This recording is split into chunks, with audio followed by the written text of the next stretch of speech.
we're going to bring every single person that was involved in this cover-up in front of Congress and ask them all the questions that the American people deserve to have answers for. That is House Oversight Chair James Comer demanding that former President Biden's doctor and other top advisors either turn over documents or testify on the details of what was really going on with his physical and mental condition while he was running the country. The investigation ramping up in the wake of a new book, Original Sin, which details what many view as calculated, years-long effort to conceal the president's decline in the run-up to the 2024 election. Joining me now, the book's co-author, Axios national political correspondent Alex Thompson. Good to have you with us today. Great to be here. All right, we got to start with the elephant in the room, the media coverage of this. You recently won an award from the White House Correspondents Association for, quote, aggressive reporting on Biden and for providing, quote, important insight into the inner workings of the Biden White House. In accepting the award, you acknowledged we missed some of this. There's more that could have been done. But everyday Americans who are watching the kinds of things like we have on the screen now, they'll say, we weren't in Washington, we're not at the White House, we're not covering this every day. We could see this decline in real time. Why couldn't most of the Washington press corps? Well, I would say first, there's a big difference between what you're seeing on the screen there and then what was going on behind the scenes by the inner circle of the Biden White House to try to shield that part of Joe Biden. But for people that in the country that are frustrated with the media coverage, I don't blame them because they were saying there's probably more here. And we should have not, it's because the media definitely talked about his age and did show those clips. But I do think we didn't probe enough into what was actually going on behind the scenes. And that's what we really try to do in this book. Well, fair to say, though, that those who did publicly question what we were seeing and try to push for more answers, they were often belittled or kind of, condescended to about why they would even ask those questions. I mean, I covered this aggressively back since 2021 and especially through 2023 and 2024. And the book says that, at times I was even frustrated that and I felt a little bit on the outs with, some of my colleagues, not all. I think there are a lot of people that were really trying to cover this story, and people in the White House were lying and not telling the truth and obscuring it. But yeah, I mean, I think it's fair. That's why I made the comments at the speech. I think, this is a good moment for just like reflecting on why exactly we missed some of the details that we finally got in this book. Mm-hmm. So some of those who were pressing at the time in real time for more answers, I want to play a little bit of the responses they were getting from Biden's inner circle. I think you all have called this the cheap fakes video, and that's exactly what they are. They are cheap fakes video. The right-wing critics of the president have a credibility problem. The most difficult part about a meeting with President Biden is preparing for it, because he is sharp, intensely probing, and detail-oriented and focused. The president is absolutely sharp, fit, on top of his game. People can see that for themselves. You don't have to take my word for it. People can see that for themselves. People felt like they saw something different when they were looking for themselves. All of those quotations were in 2024. So based on having read your book, what you reported, were those people lying at the time? This idea that they couldn't keep up with President Biden, that he was exceptionally sharp? They weren't telling the truth. And I think the book really conclusively shows what was going behind the scenes. And throughout 2023 and 2024, there were steps taken to increasingly shield Joe Biden, not just from the public, but from members of his own cabinet, members of his own senior staff. And one White House official who left in 2024 told us that they left in part because they were not comfortable with how they were trying to shield the extent of the decline of Joe Biden that people saw on that debate stage. I think the book really shows it was not the first time that Joe Biden had acted like that. You can also listen to the tapes from the Robert Hur investigation. I think there's you can sort of hear debate Biden. And there were increasingly frantic efforts to make sure that the public did not see debate Biden. While the public did see that he was aging, I think the debate was a shock to millions of Americans because of the extent of it. Well, and you mentioned in the book, you talked to a number of cabinet secretaries. I thought this was extremely illuminating and a little bit frightening because some of them told you they didn't think he could handle that 2 a.m. middle of the night phone call. I mean, he's the commander-in-chief of the nuclear codes. One of them talked about seeing him in person the last year and was shocked by he seemed disoriented. His mouth was hanging open. He seemed out of it. Did those cabinet officials express any remorse? I mean, did they not have an obligation to say to the American people, we don't think this guy can be the president, much less run for 4 more years? I mean, there was definitely a lot of self-reflection about what if anything, they should have done differently. I think there was a feeling, like a lot of members of the Democratic Party, that were seeing this or saw moments of him seeming out of it, that going public was not going to change his mind and was only going to help Donald Trump. And I think that's how a lot of them rationalized it. Now, whether or not history will judge them, as being right for doing that, we will see. But this is also part of the reason why the White House was shielding him from as many people as possible, including cabinet secretaries, because sometimes, you see him once, maybe it's just a bad day. You can just say, like, maybe I just had one bad meeting. You're not really sure. Well, and it did seem like there's so many people who you would have thought would have access to him who didn't, because of this inner circle that really much managed his schedule and his time and his access in a way that didn't give a lot of people, one-on-one time with him. In the book, you quote a longtime Biden aide basically admitting he shouldn't be running again. They said to you on page 85, he just had to win, and then he could disappear for 4 years. He'd only have to show proof of life every once in a while. His aides could pick up the slack. Who would have been running the White House in a second Biden term?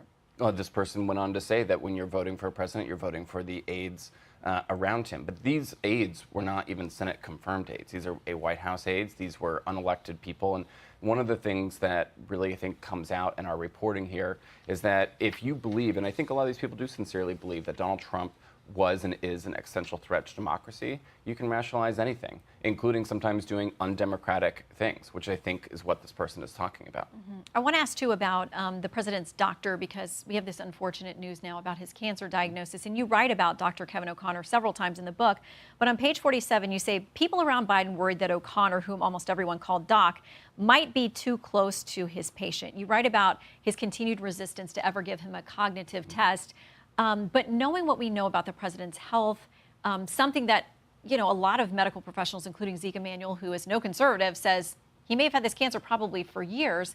Was Dr. O'Connor too close to him to significantly and accurately probe both his mental and physical health? I mean, Zeke Emanuel not only is no Republican, he also worked on Joe Biden's COVID team. And he basically said that it's almost certain that Joe Biden had this cancer while he was president. So that either means that he had cancer and his doctor did not catch it, or it means that they did catch it and they didn't disclose it. And so it's raised more questions than not. In terms of, a lot of people did feel that Kevin O'Connor, while they also believed he was a man of integrity, they also just felt that he had been sort of, brought into this Biden orbit of sort of, they call it a version of a reality distortion field. And, the other thing is that Kevin O'Connor was also very involved with Joe Biden's late son, Beau's, cancer treatments. And, that sort of bonded them in a way that I think made people a little apprehensive. And even people that really love Kevin O'Connor, and like, by all accounts, like, he was beloved throughout the White House, even longtime Biden aides have told me that they are skeptical and feel like they don't have all the information when it comes to this cancer diagnosis. Okay. Well, maybe James Comer will be the one who probes that if this turns into a subpoena situation on the Hill. It's a fascinating read in a way that is almost like you can't turn away from a train wreck you're watching happen, having this information that we have now. Alex, thank you very much for coming on. Thanks so much for having me. Good to see you. Original Sin is available anywhere you like to get your books.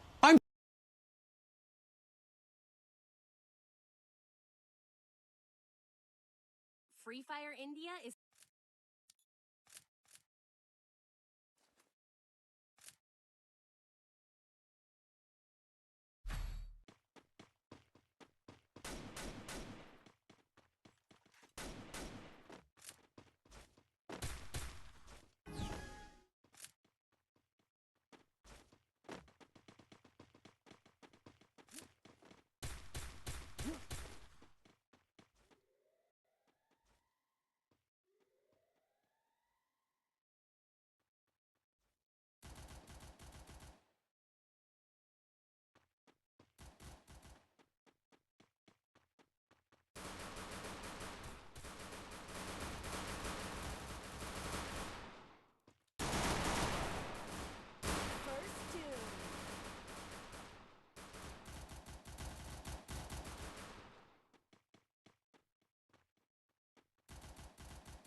double takedown.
doom.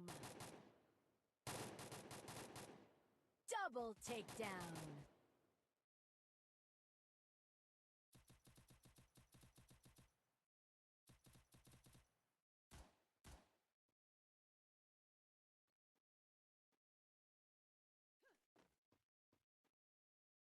Triple takedown. Double takedown.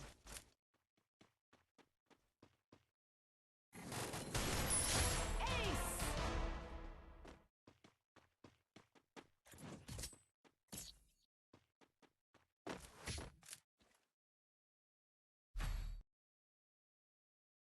Resources here. Resources here. Thanks. Thanks. Need equipment. Need equipment.